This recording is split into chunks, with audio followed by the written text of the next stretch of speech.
রাজ্যকে টুকরো করলেই উন্নয়ন হয় না। মোদী সরকারের আমলেই লাদাখ জ্বলন্ত উদাহরণ।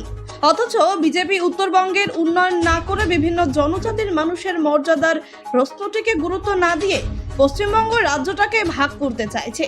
ব্রিটিশ শাসকরা একাধিকবার বাংলা ভাগ করেছে। তারা বুঝেছিল বাংলা সংগ্রামের মাটি। আজ এত বছর পর ব্রিটিশের দালালরা আবার বাংলা ভাগ করতে চাইছে। পরপর ভোটে হেরে বিজেপি বুঝেছে পশ্চিমবঙ্গে কোনোদিন জিতবে না তারা। এখন নতুন করে দিল্লিকে শক্তিশালী করে পশ্চিমবঙ্গকে টুকরো করার ছল। মমতা ব্যানার্জি এই বিচ্ছিন্নতাবাদী অনন্ত মহারাজদের সাথে যোগাযোগ রাখেন কেন?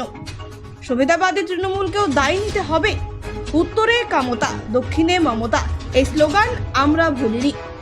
পশ্চিমবঙ্গকে ভাগ করার চক্রান্তের বিরুদ্ধে আজ যাদবপুরে গড়িয়া মোড় থেকে 8B বাসস্ট্যান্ড অবধি মহা মিছিল।